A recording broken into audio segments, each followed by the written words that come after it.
When Claire first brought up the idea of a hall pass, I honestly thought she was kidding. We'd been married 8 years, stable, comfortable, and she said with a laugh over dinner, swirling her wine like it was some light-hearted topic. "It's what couples do now to keep things interesting," she said with a smirk. I laughed too, assuming it was just another social media fad she'd seen. But she didn't let it go. Over the next few weeks, she mentioned it casually, painting it as something harmless and modern.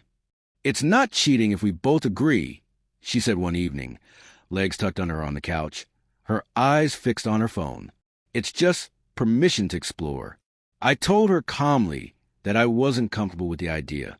She nodded, said she understood, and kissed me goodnight. But that kiss, it didn't feel like love anymore. It felt like a polite farewell before boarding a different flight. 3 nights later, she came home late from work. The sharp scent of a man's cologne lingered on her blazer. "Relax," she said quickly. "It's just my co-worker Evan's cologne. He sprays too much." That was the first time his name came up. It wouldn't be the last. By the end of the month, I knew more about Evan than I did about my own neighbor. She spoke about his taste in craft beer, how he appreciated her creativity, how they clicked. His name slipped into every conversation. Like a shiny new accessory, she couldn't stop showing off. One night, I tried to reason with her. "Do you realize how this sounds?" I asked. She sighed. "You're overreacting again, Mark. I just need some space. Not everything's about you." Those words echoed in my head for days. Not everything's about you. Then one Saturday morning, her phone buzzed on the counter. A message lit up the screen. "Can't wait for you to use that hall pass winking face." The winking emoji hit harder than the words. My chest tightened, but I didn't shout. I poured myself a cup of coffee, sat at the table, and waited for her to come downstairs. When she saw me holding her phone, she froze. "Mark, don't look at me like that. It's not what you think." "Then what is it?" I asked quietly. She crossed her arms. "Evan and I have chemistry. I wanted to be honest before doing something stupid. That's why I brought it up, to get your approval." "Approval?" I said, stunned. "You wanted me to sign off on cheating?" "It's not cheating if we agree," she shot back, her tone sharp, her logic twisted. She convinced herself she was brave, liberated even, and I was just the insecure husband holding her back. For hours she tried everything: guilt, reasoning, tears. "If you love me," she whispered, "you'll let me be free." That's when it hit me. Love was no longer her language. Freedom, to her, meant having another man while I stayed loyal and quiet. That night, she packed a small bag to clear her head. Before leaving, she kissed my cheek. "Please don't do anything dramatic while I'm gone." I didn't. I opened my laptop and began documenting everything. Texts, photos, bank receipts, every digital trace of a marriage she was burning down. Not for revenge, for peace. 2 days later, she came home looking fresh and happy. "So," she asked cheerfully, "have you thought about the hall pass?" I looked up from the paperwork. "Yeah," I said. "I decided on something better."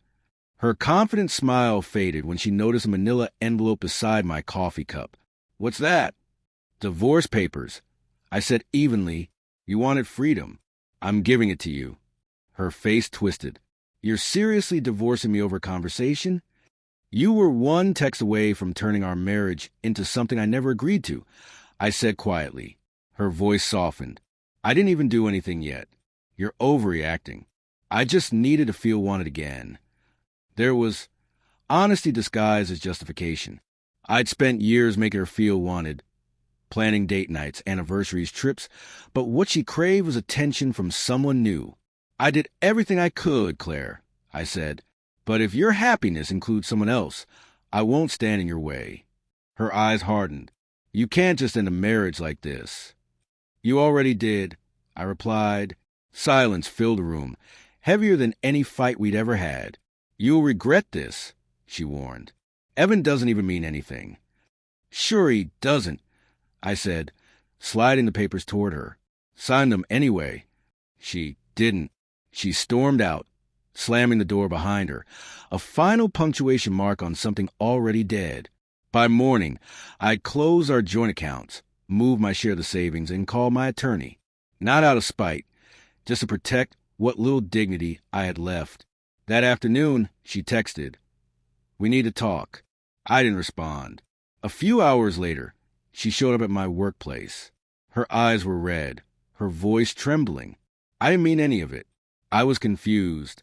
Evan doesn't even talk to me anymore. I looked at the woman I once trusted completely. "You wanted to play with fire, Claire," I said quietly. "You just didn't expect to get burned." Tears filled her eyes. I just wanted to feel alive again. Now I just feel stupid. I could have comforted her, told her mistakes happen, that maybe we could fix it. But I'd spent too many nights lying next to someone who stopped seeing me long ago. I said nothing.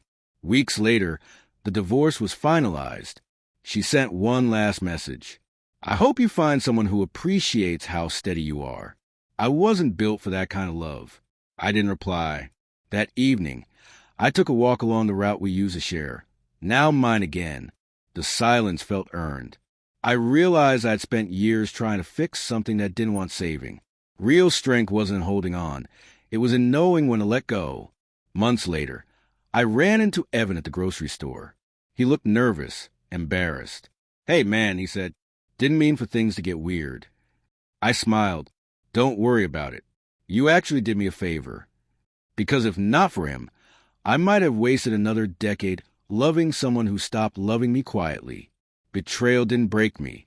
It rebuilt me. Wiser, calmer, stronger. When someone shows you that their love is conditional, you learn to love yourself unconditionally. No hall pass could ever replace that.